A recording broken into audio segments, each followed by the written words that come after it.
1, 2, 3, 4. 1, 2, 3, 4.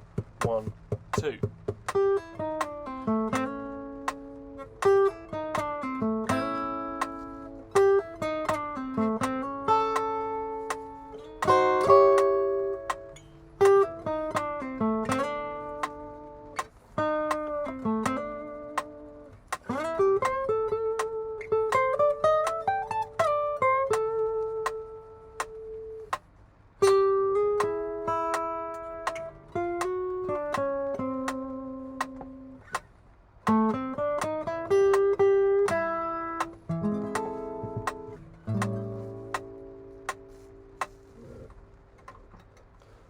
Okay, just two quick things to note that I noticed when making the tab and deciding how to play this solo, for me personally anyway, is that when we're going to this chord, I much prefer doing a 3-finger way rather than the 4-finger, and the reason is because the lick before goes. Now from there I can just move my middle finger up 2 frets and make the chord around that, so that makes that a lot easier.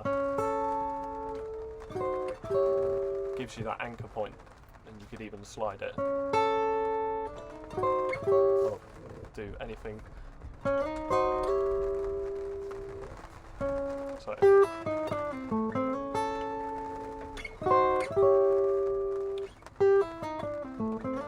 now this phrase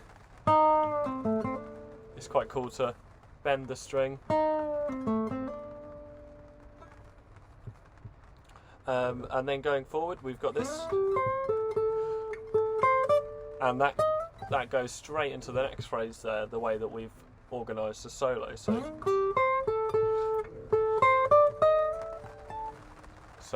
I find myself changing from this finger to the middle finger, and I have to remember to do that as soon as I play this phrase. Now, because that lands us on that note in time to beat one of the bar and give a nice bar of just having a note sustained, which gives a nice timely break in a solo like this. Then we've got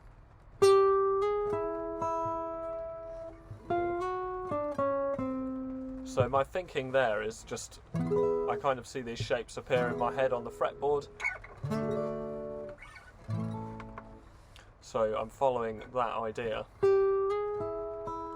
and because I know they're all dominant chords, that tells me that that's going to work, because I know that that note is in D7. Then in the final phrase we wait until beat 2 of the bar and we go, and that times it nicely to land on the note E for the chord E7.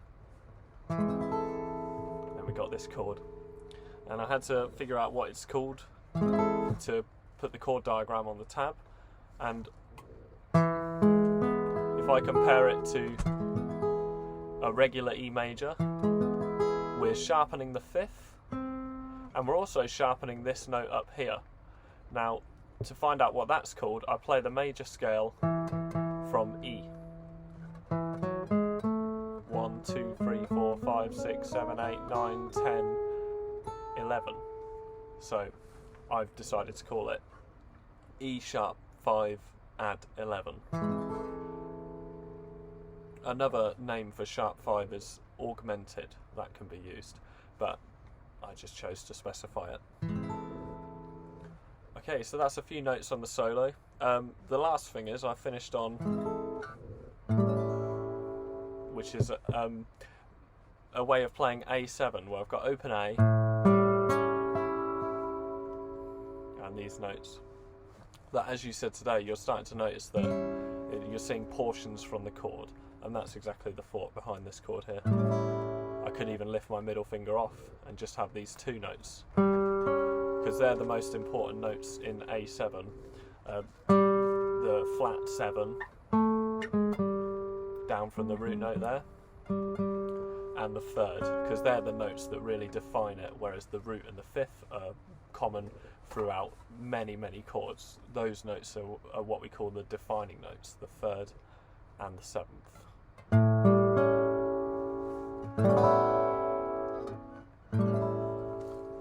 So just a few thoughts there. Good luck with the solo. See you in the next lesson.